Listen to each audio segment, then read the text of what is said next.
Hey guys, welcome back to Glimpse at Recaps. Today we are recapping a movie called Secretary, where we follow a girl named Lee who falls for her boss. The film begins with Lee Holloway leaving a mental hospital on the day of her sister's wedding. She anxiously waits for her mother, Joan, to pick her up. Joan greets her with cheerfulness, but Lee just stares blankly.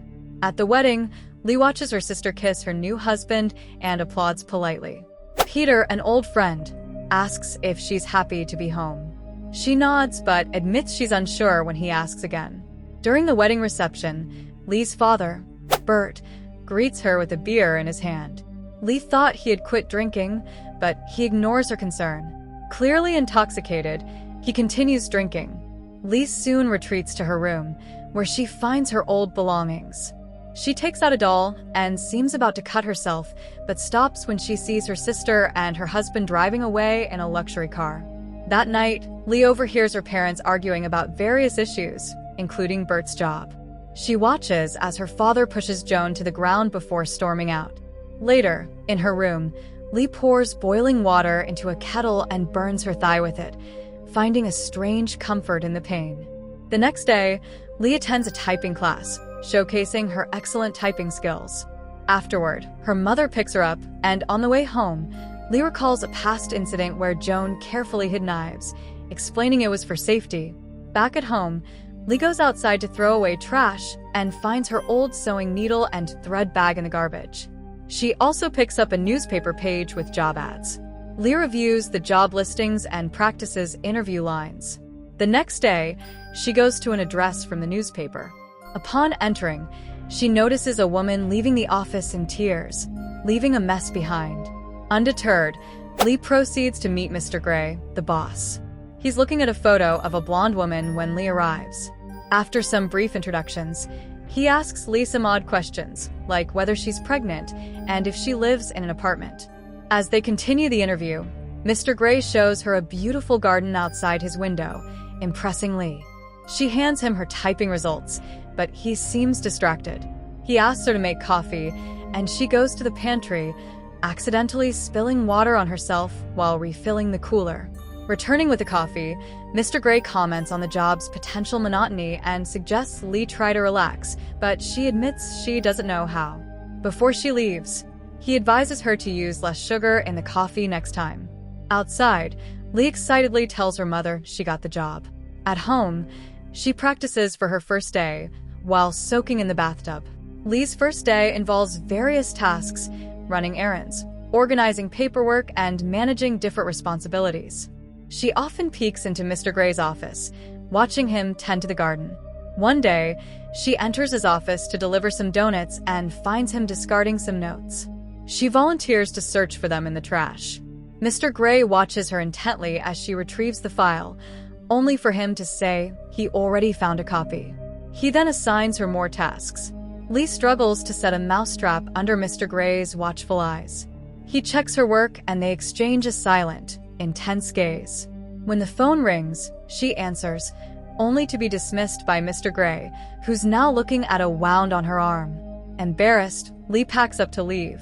Mr. Gray watches her from the door, showing concern. After work, Lee discusses her day with her mother. Joan mentions Peter called, which makes Lee smile. She meets Peter at a laundromat, where they talk about how much they've changed since high school. Mr. Gray unexpectedly walks in and sees them. He quickly leaves, seemingly disturbed. The next day, Mr. Gray scolds Lee for 3 typographical errors in a letter. Lee apologizes awkwardly, but he continues berating her. He insists she retyped the letter multiple times, frustrating her. She eventually submits the corrected letter, and Mr. Gray comments on her attire and restlessness, making her more self-conscious.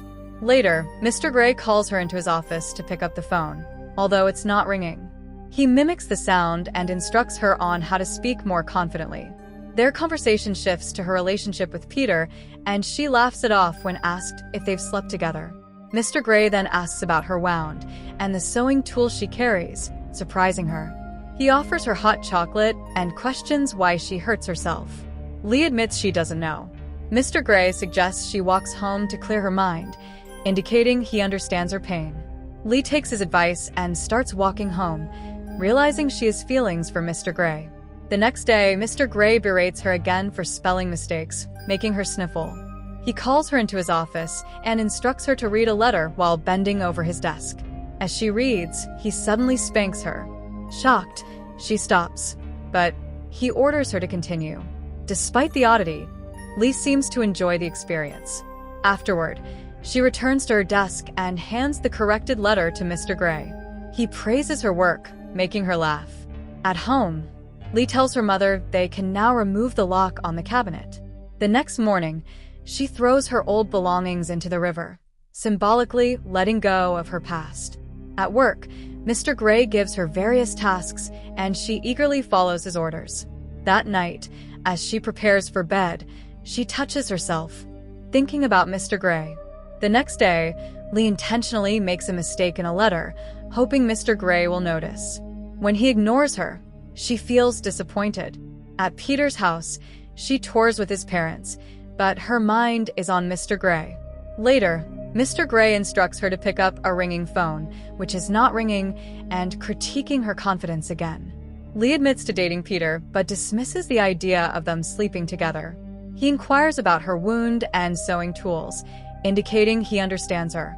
Days pass, and Mr. Gray distances himself from Lee, throwing away the red marker he used to correct her work. Lee tries to replicate the sensations she felt with Mr. Gray, but fails. He gives her a severance pay letter and tells her to leave. She walks out crying, feeling heartbroken.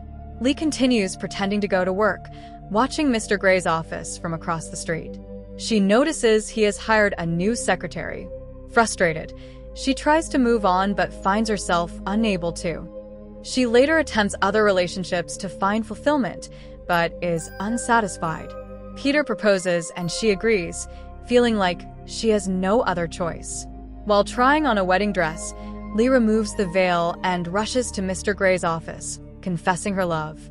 Mr. Gray rejects her advances, telling her she can't work for him anymore. Mr. Gray tells her to place her hand on his desk and keep it there until he returns. Lee does as instructed, waiting for him for hours, even days. News reporters cover her story, drawing public attention. After several days, Mr. Gray finally returns to the office. He holds Lee, giving her comfort. They share an intimate moment as he prepares a bath for her, gently washing and drying her. He examines her scars, and Lee feels beautiful for the first time. The next day, they start a new life together, like a regular couple. They eventually get married and live happily, embracing their unique bond.